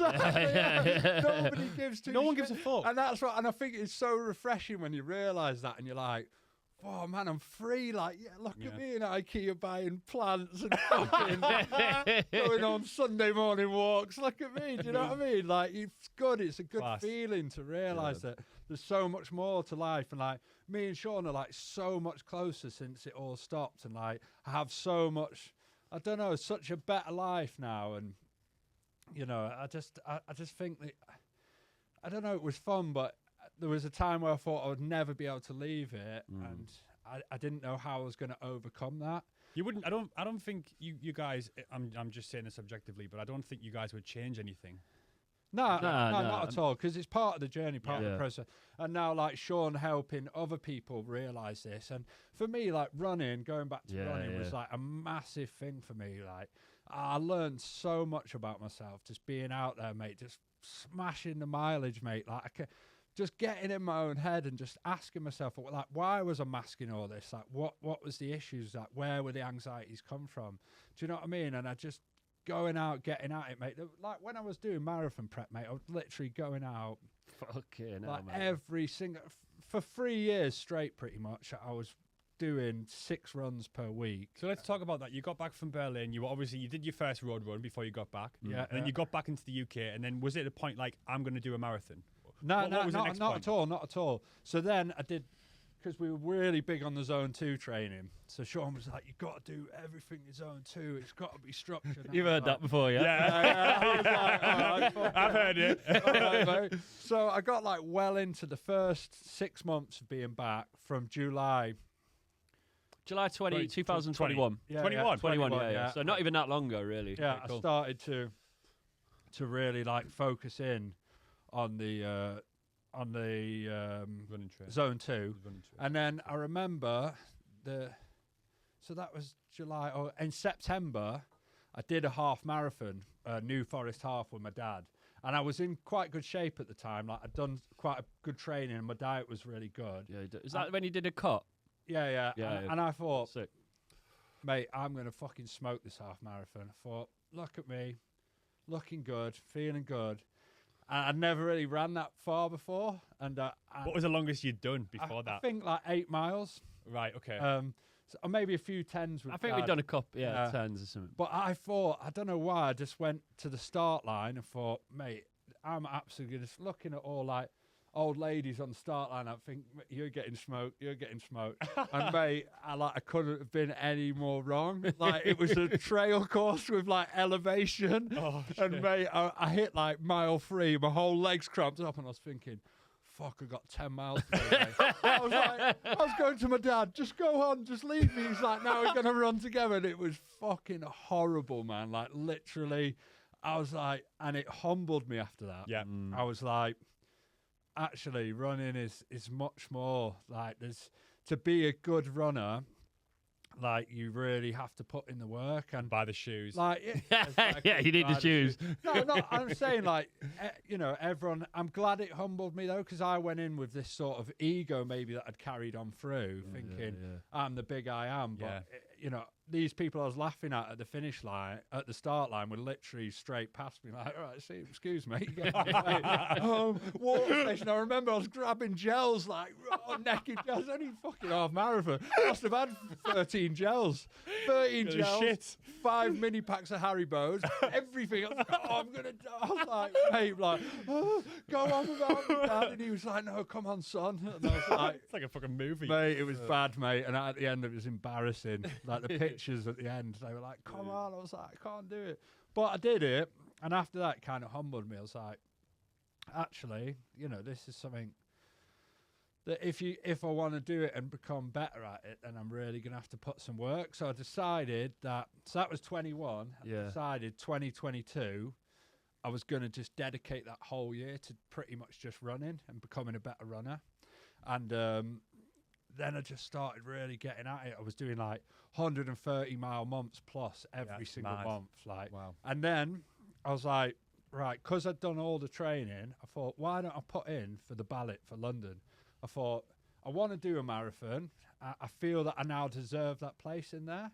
So I was like, why don't I put in the ballot? And I remember I was working in running retail as well at my other job. And I put in the ballot and I was like, let's see if I get the place. I was already running pretty good then.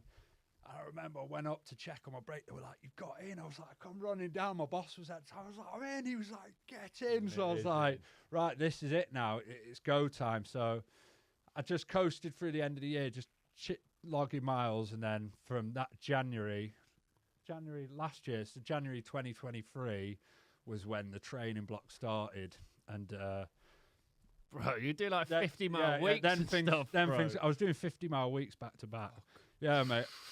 I was doing like double days. Like, for me, somebody that hadn't ran that long, I went from, I remember I got my 10K down to 47 minutes, which for me was like a big achievement, That is fast, man. Yeah. And I was smashing, like, I was doing like, I'd do 400 meters repeats, like times 16, and like I started doing 1K repeats times 6, then moved it to I'll do like 10, 15-minute warm up, 1K repeats times 8, 20-minute cool down, and I was just smashing the mileage, mate. I was like really just getting fully locked in. Like,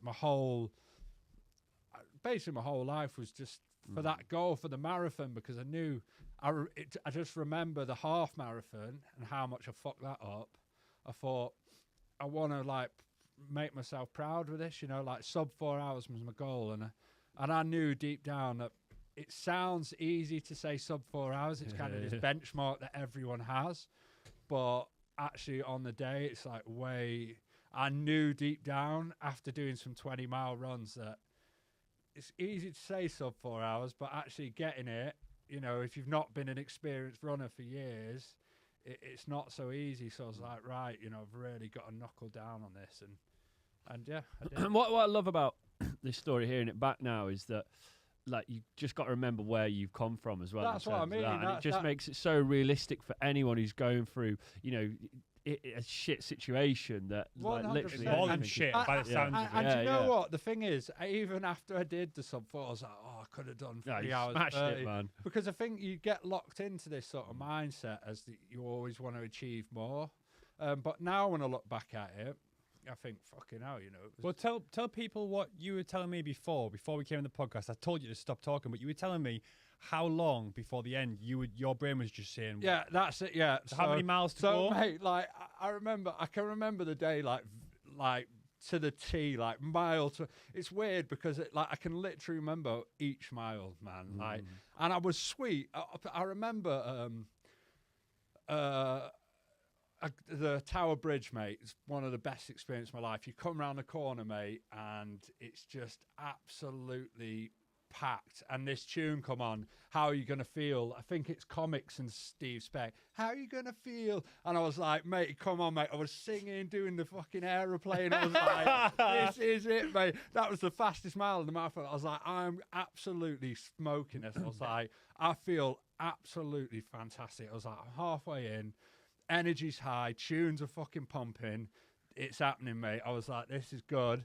And then you come round the bend there, and we weren't living in London at the time, and I forgot how far from Tower Bridge to Canary Wharf is. And mate, yeah. it's like another fucking 6 miles or something. And I could see all the elites coming down one side, and obviously they're elite runners, so they're still smoking. I was like, I thought it was just up and round, mate, and there's the finish. Mate, it's like another 6-7 miles there. I was like, on the way up to Canary Wharf, I was like, right, this is... It's getting a little tough now. and like Canary Wharf's so vast, and like the buildings are like massive. You just feel like nothing. Yeah. And I come round the bend through the tunnel, and I was like, mile 18, mate. There's a picture of me like this with like dinosaur arms, head down. I'm just like, you can see in my face, like I'm done. And I was thinking, fuck, mate, there's still like 7 miles to go. I was like, if I'm going out, in my head, I was thinking, I'm going out on a 7-miler. Like, that's still a long way to go. Like, this is not... It's a decent run. Very decent. Mate, I was like, this ain't looking good, man. My legs, man, literally. Honestly, my head was just like, because people were like sitting down and like, you know, DNF, they were like, you know, it's done. My brain was just going, Liam, mate, just sit down, mate. Go on, just look at that. Oh, look at that curve. Just have a rest. Look at mate. that curve. I was like, have a rest, mate. Have a lie down, stretch them out, stretch them out. It was like, go on, mate. Come on, you've done enough. That's 18 miles. That's plenty. And the other half of my brain was just like, mate, you've done the training. Just stay locked in. I'm not even joking. It was like bat and ball. Like, go on, sit down. I was thinking, shall I just fucking sit down? Shall I walk? Shall I walk? Shall I do it? The other brain's like, don't walk, man. And I was like, fuck, man, I've got to walk. I was like, right, 1 more mile on walk. And then I see the 4-hour pacer, and he was like, we got through that bit, and I was coming up towards Big Ben, and I thought, it's like 5K to go. In my head, I was still thinking 5. I was like, right, breaking it down. If I can do 1K, breaking that down. By the end, I was breaking it down to 400 metres. I was like, if I can do 400 metres here, and another 100 metres. Bite-sized chunks, right? Exactly, man. So it was like realistic. So Yeah. it was, and I see the 4-hour pacer, and he was like, look, mate, I'm like, I'm about 2 minutes ahead. And I was like, sweet, man. So I'm on here. And that's when I knew I was on for the 4. Because I had my Garmin Pace Pro, but obviously it doesn't take into account how far you take the corners. So my Garmin Pace Pro, I still had about 5 minutes of time. So it's a great tool because it gives you how much you sort of make back, how much time you've got to make back. Yeah. And at one point, I was like, mate, I was on for a 3:45. I was like, it's going to go well here. Yeah. But you kind of lose a minute, 30 seconds here, and then I see the 4-hour pace, and he was like, oh, like, you're well on track. I'm like a minute or so ahead. And I was like, right, that's it, man. Oh, this is it. Head down, mate. I'm going to give it everything. Because the thing is as well, like, where all the blood's in your legs and in your muscles, you don't have any blood in your stomach, so you can't digest anything by the end. So you can take on gels, and it just swashes around in your stomach because, you know, there's nothing to digest it anymore.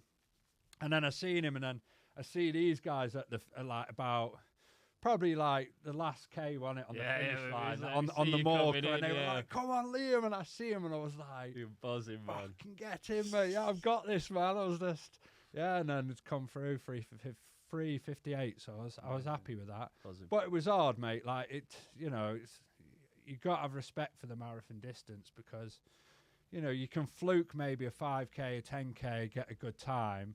But fucking getting a decent time in the marathon and really digging in.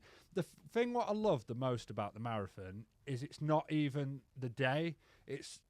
The day is the tiny little cherry on the top. It's that training block you put in first. Yeah. That's when the real grind was done.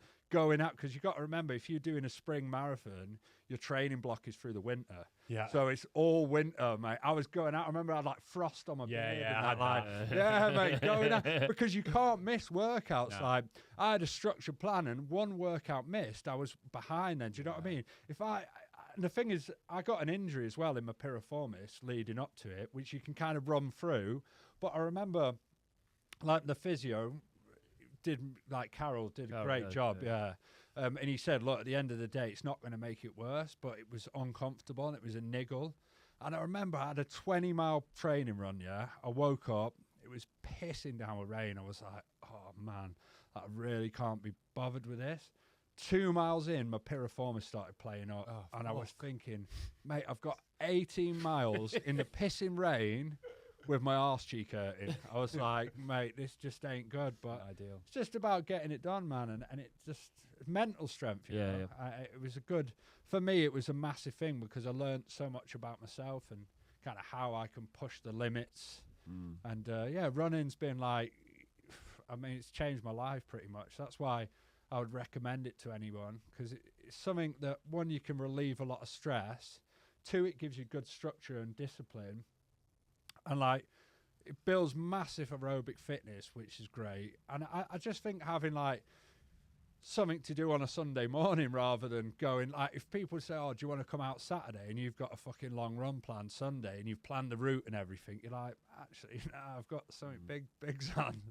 So yeah, it's been like fantastic journey, especially that side of it. Yeah, that's amazing hearing. So we've just basically you've just told the whole story from getting started right through to fucking going from smoking all them spliffs every day, eating shit, being overweight, and then just finishing a sub-4 marathon. Mate, that journey's incredible. So what's inspiring. it like? What's it like hearing that So the honestly, whole thing? From start to finish? It's actually emotional. Do you know what I mean? Especially, I think from the start, like.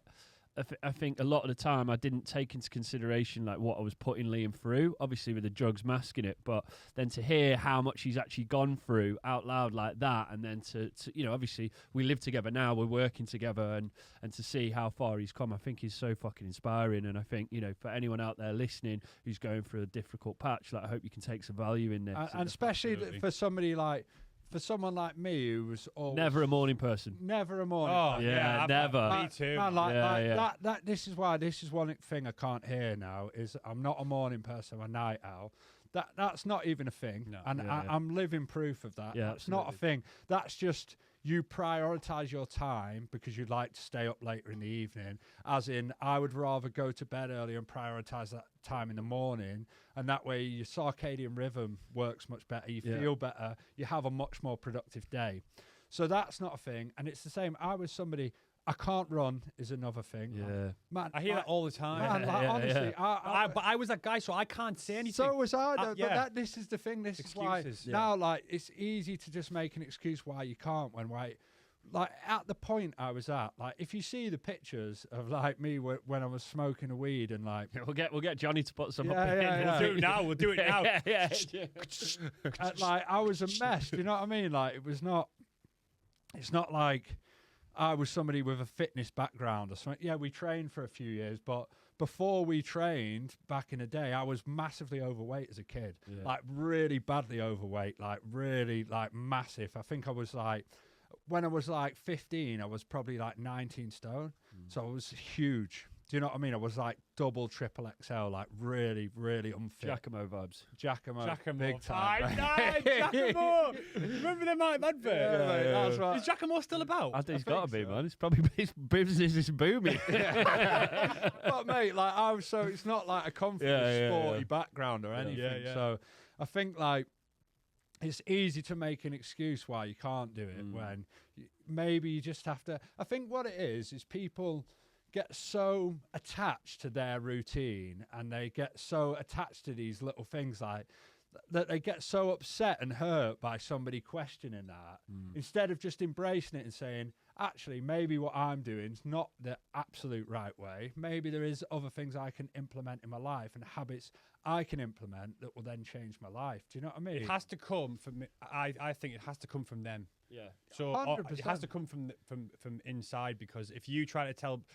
put your shit onto someone else, the instant reaction as a human, human condition is defense. Yeah. You're going, and you're we're going to all defense. like, I'm the All same. of us. Everybody. Look, you even said it. You had the same reaction when Sean was like, maybe you should get in the Yeah, you were like, I was like, no, back up the wall. Like, it's no, an instant reflex. And I think that's why you need to like really take time to then go back and reflect the situation and think, actually, you know, if it's working for this many people, then maybe it's working for me. Like getting up at 5 a.m. is something I thought I never could do. And Let's talk about this. Your routine. I'm interested to know this. So now we were talking about routine and how important. Yeah. And what's your routine? Well, I was just thinking at first. I think collectively we've got probably an average wake up time here of about 5 a.m. Yeah. Yeah, probably. So my routine now is I'm up at 5 every single day. It's probably late. Yeah, which is late for me. It's Could probably be, half 4. yeah, it could be 4:30, you know, and then stretching, like that stretching. I think, like, do you know how many days a week I wake up and cannot be asked to stretch? I think it's Every day. 6 out of 7. Maybe one day I'm like, all right, let's stretch. Honestly, I just don't want to do it. Every day I'm like, stretching, like, get up, put the coffee on, get that brewing, and then it's time to stretch, yeah? But I think just doing that stretch then sets me up for the rest of the day, because I'm like, actually, yeah, you know, I've moved the body a little bit. I'm kind of ready to sort of start the day now. And then after that, I will do morning cardio. So at the moment, I'm in more of a weight training bodybuilding phase, because I really want to put on some mass. So it's not as high. Before it was like structured runs, but even now, you know, I'm running on the treadmill 3 or 4 days a week just to keep the endurance up. And the treadmill's fucking boring. This is the thing, but sometimes you have to do things that are a little bit boring to work towards your goal. So it'll either be cardio, it's steps. If I'm not doing running, it's steps. Do you know what I mean? Yep. But just getting that morning movement in, then it's back, shower, breakfast, you know, all that stuff. Then it's a block of work. Then it's the first block of work. Then lunch. I always have an early lunch, because I like to structure my carbs around my training, really. So I'd rather eat my 2 carbs meal pre and post workout, rather than save them till later in the evening. Do you know what I mean? Okay. So then I'll have lunch. Then I do the gym in the afternoon now.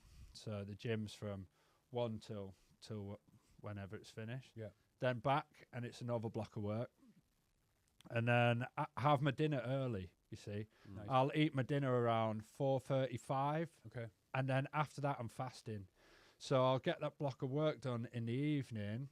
And then, to be honest with you, mate, I'm pretty much going to bed pretty early now. Like I like to have a bit of a routine where I'll have a night tea in the evening, kind of wind down a little bit, but it's not much TV. I'm not sitting around watching series after series. I'd much rather... No heartbeat. Monica the Glen.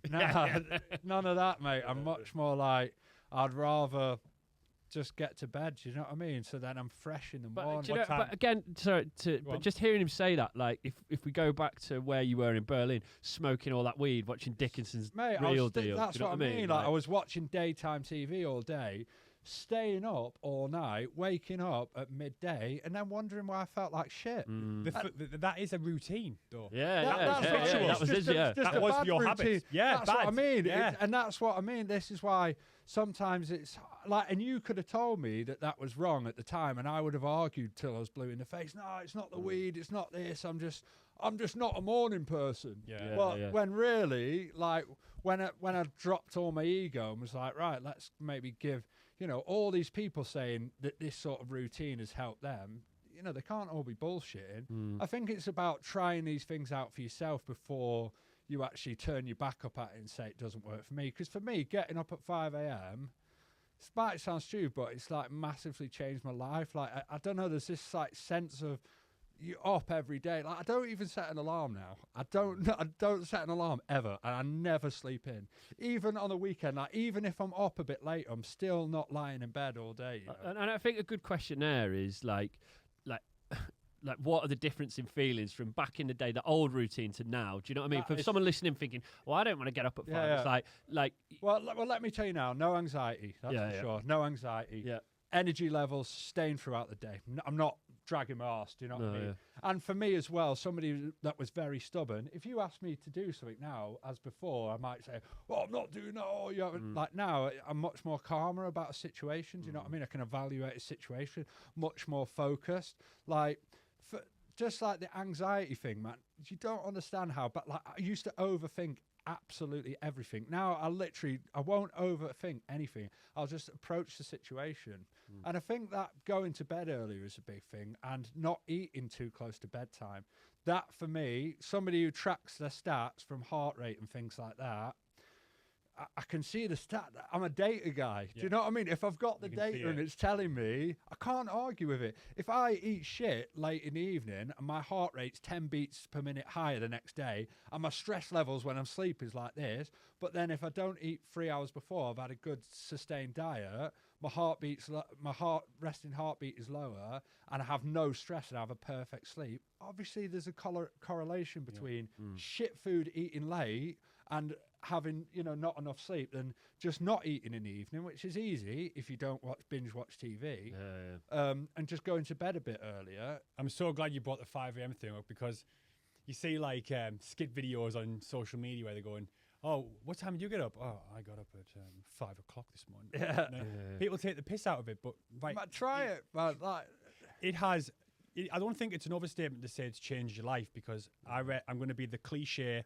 I read the 5 a.m. Club because I read the 5 a.m. Club book by Robin Sharma, and I said, all right, fuck it, let's give this a go, right? And at first it's a little bit different, but since then I get up at 5. I get up at 10 to 5 because I go and make me and my lass a herbal tea.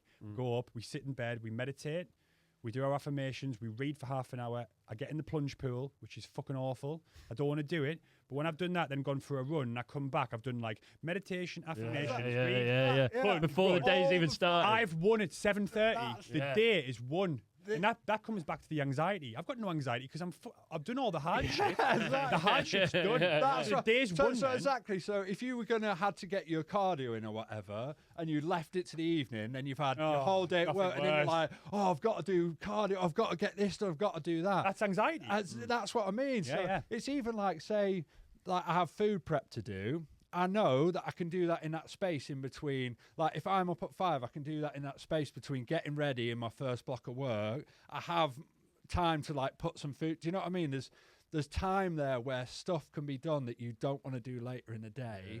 So it's like seizing the time. Do you know what I mean? Like, absolutely. That's a good point there. I never even thought of it like that. Mate, I see your Instagram and it's very inspirational. I told you before we had this conversation. I see you going for runs. I'm looking at how much you've run and going, fuck, I should be running more. Or like, it's good to see that. Like, that gives me inspiration. But you don't even realize that you're fucking winning all the hard things before you've even started your work block. All that shit's done. So you've already relaxed all those anxieties and that I've got to do this, I've got to do that. You haven't got 80% of them to do because you've just boxed them. So that's huge. And the thing is, this is coming from somebody who was the most demotivated person ever. Like, I was just, how negative was it? Like, anything you could ask me, I would say no. That'd be your first answer. That was our thing. No. Because that's all I ever used to say. Do this? No. Do you want to do this? No. Oh, no. Because I was just so negative. Do you know what I mean? Like, I couldn't see past it. So I think having that routine is absolutely key for anybody. Do you know what I mean? Whether you want to get up at 5 o'clock or not, you're not going to, but eventually your body's going to, so your circadian rhythm's going to get used to that. And that now, mate, by 8 o'clock, I'm knackered anyway because I've been up all day. Do you know what I mean? Like, by 8, 9 o'clock, I'm ready for bed. You're just shifting that block where you're up and going to bed. That's it. That's all I'm doing. And I always try like that fasting, the intermittent fasting. I'm not a big 16-hour fasting guy, but 12 hours, 12, 13 hours is absolutely perfect for me because one, I'm a snacker. Like I can binge eat in the evenings. I had massive binge eating problem, and now I never binge eat because I set my fast on my app and then I know then that's done. It's done for the day. Do you know what I mean?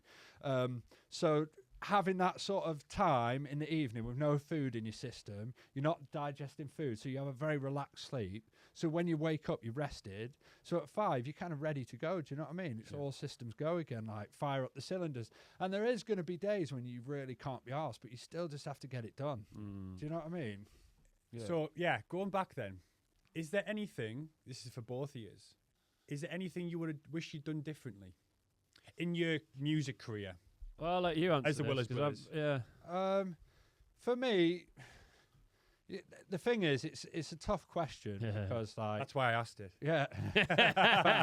Dickhead. But the thing is, like, for me now, like, I don't really I don't think it's as important as a career as people think that it is. Yeah. I think it's good, but it's very irrelevant. Like, without DJs, the world definitely thrives Will still. be fine. There's no problem at Yeah. all. And I think some of these DJs need to kind of get out of this mindset that they're important, because they're really not. And I think that's the only thing. Like, now, would I do anything different? Probably not, because I wouldn't be in the situation that I am now. I could say do less drugs and that, but that was kind of what taught me. That was it for me. It was all about partying and having fun. But I guess that for me, I'm going to say no then. No, it's done. Like, I'm glad, because it could have been worse and I'd done things different, and then I could be in this situation, but 10 years down the line. Yeah. So when I'm like, because this was what I was scared of. And the thing is, the worst thing about DJing is the more and more you DJ as a living, the less and less employable you become when you go into the real world. Absolutely. And this is what people don't see this. So if you're 45, because eventually it will come to a point where, unless you're Carl Cox or Corolla, but how many of them? I literally said exactly that. I said, there's no longevity. That's what I mean. Unless you're a Corolla. How many of them are there? They're You very can count on. Do you know what I mean? Yeah. In the grand scheme of how many Absolutely. people are in the world. So if you're then 45 and your career's washed up, have you tried going to an employer and putting DJing on your CV? Mate, it means nothing. Absolutely fuck all. If anything, it turns them off, because they're like, oh, so you've been partying for the last 25 6 years racking lines. No, but honestly, and Yeah, I just think people, there's just the thing with the Instagram culture as well. They only see that good side of it. That's why I'm, happy that Sean speaks out about it as well, and says, look, it's actually not perfect, and there is downsides to it, because it's all well seeing, tour life and all that, but there's ins and outs of it. Do you know what I mean? There's a negative side to it. But because the industry, people are so scared of saying anything bad about anybody that might damage their career, nobody speaks about it. Yeah, no. Nobody speaks about anything. Like, if it's going to be a bit controversial, they won't touch on it, because they're so scared of losing gigs or somebody's image of them. Even though no one cares, they'd probably rather them be honest, that they just won't say anything. Dude, I've spoke to people about coming on the podcast, Yeah. and they've seen what we've done, and they've kindly said, Yeah.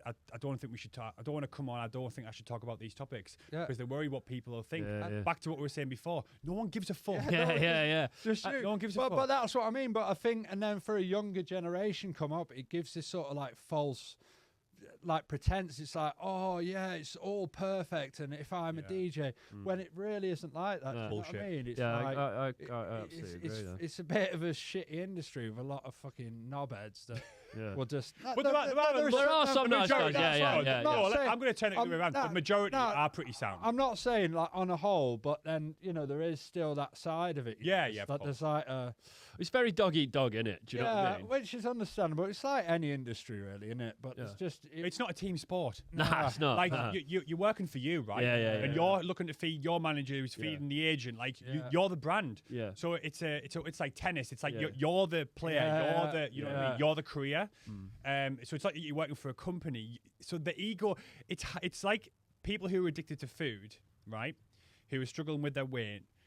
You have to eat to live. So Yeah. it's not like heroin. You can't just stop doing food. Yeah, You've got to yeah. have food. The same with music, right? You are the center of attention. So trying to curb the ego, but also be You have to. egotistical. Yeah. It's like it's a catch-22 situation. So I But I completely think, get- but I think this is why, like what we're doing here in terms of just talking about it a bit more openly and just saying to people, like, look, if you're starting to see a few of these problems early on in your career, which can be a fantastic career, and we did have a lot of good fun. Maybe just try and get a hold of that early on. Do you know what I mean? Absolutely. Rather than letting it play out, and then it can get quite severe down the line. Yeah, and also do think about like long term of it as well. Do you know what I mean? Yeah. Because it is like, if it wasn't for COVID, I'm thinking maybe I'd still be in into Berlin, that mate. lifestyle. Do you know what I'm saying? Though? Yeah, of course. Could have been. It's the butterfly effect, isn't it? That's what I mean. And then before you know it, it's time's passed and you're a washed up DJ with no skills. Yeah. But I think both looking at you guys as because also you're now working together, right? With Willis Fitness. Yeah. So tell me a little bit about that then. Yeah, well, I was working back in the kitchen. I was actually working at the London Stock Exchange as a chef there. It was actually interesting. Yeah, it was a pretty good job, to be fair. Now you have to work for this. Yeah, exactly. And the thing is, my new boss is a bit of a twat. But we'll go into that. We'll edit that out. Yeah. We'll leave it there. We'll edit that out. But so I was working there, and to be fair, it was quite a good job because it's Monday to Friday as well, which as a chef you don't really get that. And then just before I went to Uganda, because I was working with Sean before, but when I moved to London, I said, look, I kind of want to go. I'm going to go full time again for a little bit. I'd done kitchen work before, and then before I went to Uganda, he kind of planted the seed and look, it would be good for you to come and work with me again and build the brand with me. It was going well before, but we just kind of decided to, I wasn't going to carry on until later on. Yeah, until the business was established, really. Yeah, and then he was like, look, why don't you come on board? And I was like, I would love to, but I knew that the job that I had in the kitchen for like a chef job, it was actually quite good. And then I was like, you know what, I would much rather help people alongside Sean, because I've had my own story as well. Instead of him having to employ somebody else that maybe's, not going to understand somebody that has a drug problem or that somebody that, they can't relate to. I thought, actually, I'll go and it's a good idea to go work with him again. Oh, and I think just like listening to Liam's story now, what a fucking inspiring story for anyone. Whether it's you want to run a fucking marathon, lose weight, come off drugs, this guy's done it absolutely everything. But that's it, yeah. And I think you never sort of pigeonhole yourself that you can't do it because yeah. And I think that's for me. That's why bringing him on for Willis Fitness is absolutely perfect because, Liam is fucking... I mean, he's been there when I'm at my worst, but then dealing with his own situation and come off the other side of it, and I think it's very inspiring. Well, I've worked with both of you guys because when I did Willis Fitness November 22... you were... Liam was working... You were accountability coach. Yeah. I text you and you'd be back within seconds. Yeah. Every morning... No, it was actually the way around. You'd check in with me at fucking 5:30. And I was like, why is he up at the same time as me? But no, the combination of you guys together was great, and I think it's amazing that you're going full time. I think also, brothers, you've got an amazing story. You don't even have to sell yourself. Your story sells itself. This story, we just had an hour and a half conversation or whatever it is, and you've just told the most inspirational story. This is your promo for this fucking business. You don't even need to try. This is just your organic story, and I think it's incredible. That's what I mean. And sometimes I think I don't even register how far I've come. Have you ever spoken that whole thing out in this format? Not like this, not at all. No. What's it like? Actually, I don't know. It's nice to get it out. Good, it's good.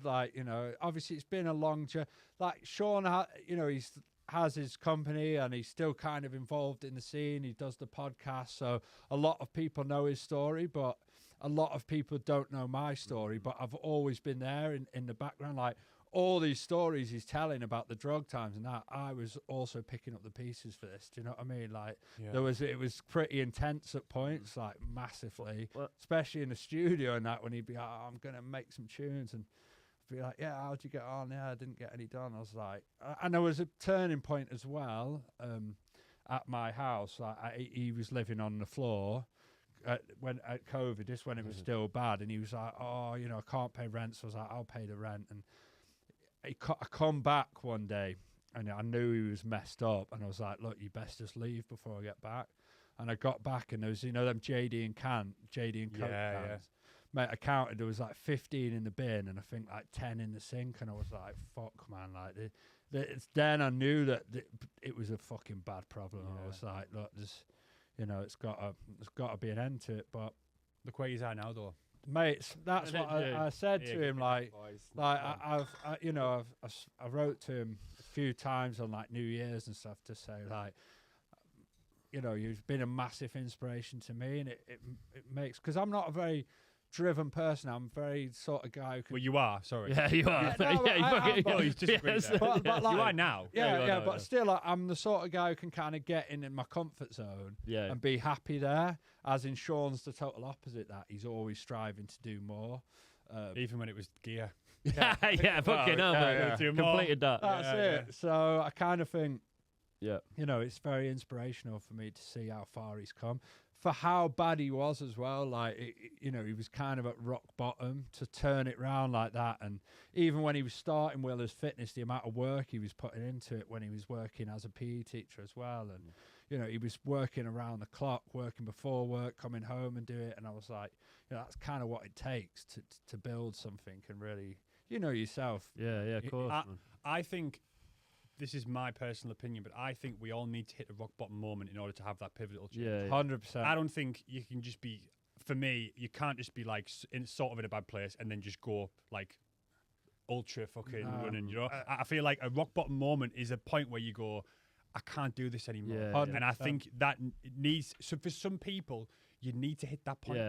Yeah, of course, because otherwise it's just, for me, I wanted to stop doing drugs every Monday. Yeah, so did I. Yeah. Tuesday. Oh, no, next week I'm going to have a week off. I'm going to do a fortnight. Yeah, but it was... That's it. It's about hitting rock bottom there and being in a position where you really like... You got to want it, haven't you? Yeah, that is it as well. You got to want it, man. You got to... Same with anything like fitness related or diet, because like... I think the problem is now as well is that people expect things to happen too easily. Yeah. Like if you do 1 week and you've not seen your whole life change, that's not how it goes. It's kind of like this. It's not linear progression from A to B. Delayed gratification. Do you know what I mean? It's kind of like this. It's Rocky. Do you know what I mean? It's not every week is your diet going to be spot on. Not every week you're going to hit your workouts. Not every week. At first, are you going to be up at 5 a.m.? Do you know what I mean? This is over time. This happens. It's not like from one night to the next. I'd say our journey has been quite quick, but you don't understand the amount of hours we put into it. Like we never miss training. We fucking food prep every single week. Do you know what I mean? Like we tick the boxes day in, day out. I'm not saying you have to do it to that extreme, but if you want to change in your life, then you kind of have to change what you're already doing. If you're doing Great stuff advice. now and it's not working, then it's time to change. Do you know what I mean? And whether that's letting go of things that you've always done, so be it. Do you know what I mean? You might have done that for 20 years. If it hasn't worked for 20 years, it's not going to work for another 20. Do you know what I mean? That's the definition of insanity, isn't it? It's doing the same thing and expecting a different Then this result. is what I'm saying. People I don't know, they get so emotionally attached to things. It's an attachment. Yeah, like they get so attached to things that... Whether that's food, drugs, sex, porn, whatever it is. They can't let it go. Yeah, and if anyone questions that, like for me, with the diet side and stuff like that, I had massive binge eating problems for a long time. And I just couldn't get a grip on it at all. Like I don't know, it was at a point where, like, when I was smoking all the weed... So I wouldn't really eat much in a day. I'd be like, right, tomorrow, this was my thing. I'm not going to eat anything tomorrow. Oh, fuck. And then I'd wait till exactly the worst thing you could possibly do. And then I would just start eating, and then I would open the floodgates, and I'd think, right, well, I've messed up now, so I might as well eat as much as I can, and I'll start fresh tomorrow. And then tomorrow, the same thing would happen, and it would spiral, and it would mess my mental health up. I'd be gaining weight constantly, and I just like couldn't sort of get a hold on it. Even though I knew what to do, I still couldn't. And I think as well, another thing that is, don't think of the end goal as the result. Think of the day-to-day changes, because otherwise you're going to get frustrated when things don't change automatically. Do you know what I mean? You have to put these routines into in like you have to put pen to paper day in day out for it. But to like we work. said about the marathon, bite-sized chunks. Yeah. But As you know that- what? From my experience working with you two, one of the things I liked it is broken down into just bite-sized chunks. I'm speaking to you about the workouts coming in the week, and then every day you're checking in, going, hope today goes great, and then after a workout, how did the workout go? That's right? it. And you guys aren't even paying me to say this. I'm saying this from the bottom of my heart. You guys really helped me through that time from getting from A to B in that 12 weeks. And it changed everything in terms of how I looked, how I felt. My discipline was improved. Everything improved. So it's testament to Will's fitness, and like I'm so buzzing that you're now working with it. Yeah, yeah, 'Cause 'cause you can start sorting him out. But a it's little just about ticking the boxes, though. isn't Yeah, it? That's absolutely. it. Yeah, absolutely. And Every and I day. think as well, it's if you have a bad day of not letting that ruin your whole progress. Yeah, This yeah. is why it's never good to have just the end goal as the result, because if that's all you're thinking about is what if when you do achieve that result, what Yeah. then you just go back to your old ways. Absolutely. I think it's about It's the journey, isn't it? yeah, Journey. just implementing habits Habits into are your important, yeah. lifestyle, like that, things that you can continue for long periods of time. Not a fad diet, not a quick fix. Do you know what I mean? Everyone wants a quick fix now, yeah. and it's easy to go on Instagram and see somebody with chiseled abs and massive. But do you know how much work they've put to get there? It's not like you know. It's even if you have good genetics, you still have to put in the work. Oh, to it's get hard. there. Do you Well, know what I mean? Jackie, Like- he knows, man. Yeah, yeah, yeah, so, yeah, like, yeah. it's Cooking like- Yeah. months, like- years. And then you start enjoying it though. Like Yeah. now, mate, I Yeah. fucking buzz off training, Yeah. like weights and that. Like, that's like the highlight of my day. Yeah. And I think what's great about that is that you then don't just look forward to Saturday and Sunday. You're then like, oh, mate, I've got push tomorrow. Yeah, Got to yeah. hit the PBs. Got to hit my numbers, and then Yeah. and I think that makes weeks so much more exciting because now I'm buzzing about trading. Like I'm buzzing about like I know the next the worst days now for me are rest days. 'Cause Yeah, I'm like, oh man, no training tomorrow. I'm itching, and that's a great thing to have, you know, because people spend so much time just like, oh, I can't wait for the weekend. I can't wait to get pissed. And But we were like that. That was us. Yeah, but this Not is even it. that long ago, man. 100%. Yeah, so just on that, as we're talking about parties, and this is called the afters. Yeah. Go on. Quite. So, You can ask this. go oh, on. that's it. Everyone wants to know what's your number one afters. Well, no, what's used to's? no, Nah, it's 'cause gotta be I've won- Liam's. It's gotta be Liam's. Right, because You know- surely they're not the same. Are they Nah. not? No. See, Ah, okay. Sean's more of the sit at home on your own doing a load of gear. Right, addict, I would call that. Yeah, yeah. As in, mate, I'm more social. Like, I would like disappear, mate. Like, I'd fucking. Go on then. What's your worst, Remember your when? maddest? Remember when I said on my birthday? Oh, where was I? I was going home or something, and I went to Berghain like 2 days later. And 2 days early, and he was like, "Oh, you're already in here." I was like, "Yeah, mate, fucking get in." But I don't know. Like, I've been thinking about this quite a lot because I knew it was going to be a question. Yeah. And it's tough because in Berlin, I went to some fucking mad parties, like especially like house parties, and they would get like locked down by the police, and then we would literally grab the speakers and go to someone else's. And like Yannick's just like fucking absolutely crazy guy, man. They were wild. But there was one party that I went to that sticks in my head, and it was early on in our career, and it was Halloween, yeah. And me and Sean, remember when you punched me outside Egg, and I had a black eye, yeah? He punched me because I was annoying him, and Humza, the guy at the time, shameful, was man. like, "Oh Yeah, look, I I've shouldn't got even this, laugh. I've got this Halloween party that we can go to," and I was like, "All right," and he was like, "Yeah, but we're not in fancy dress," and I was like, "Fuck, man, who gives a shit?" Do you know what I mean? Yeah, but he was like, "No, but we're not like in fancy dress, so it could be like a thing," and he was like, "I was like, can we go though?" He was like, "Yeah, we can go, mate." We went to this place in Dalston.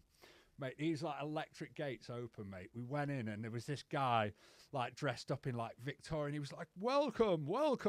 And it, like everyone was in like shit hot fancy dress. It was all like Eton boys, you know, like Yeah. proper fucking like well educated, like everyone in amazing. I've got a fucking stonking black eye.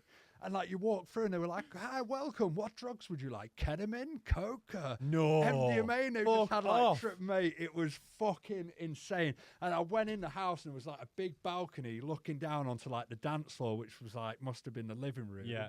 And there was just like people in full fancy dress in every single room, and I was just like, Hand and gear out. mate, handing gear out, and I was just so overwhelmed because one, I had a black eye. People were like, "What did you come dressed as? A chav?" And like, I was like, well, there was like a guy dressed.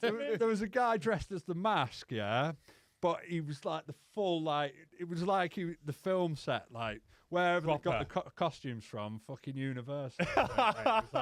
It was proper, mate, and I was just like well overwhelmed, just like Out of place. because it was quite early in the career as well. Bit like, what the fuck is I was this? like, what the? And that shit probably goes on all the time, you know, those Mate, high-end debauchery, pure debauchery. But yeah, we like that was like one that sticks out for how long ago it was. Yeah, I can man. still remember it to Yeah. the day. Mate. But Wow. as after parties go, mate, like I was Yeah, the you were king of after. king of King of after. afters. I loved it. Well, you're mate. welcome here, mate. Yeah. Like, Welcome to the Afters Yeah, cast mate. anytime.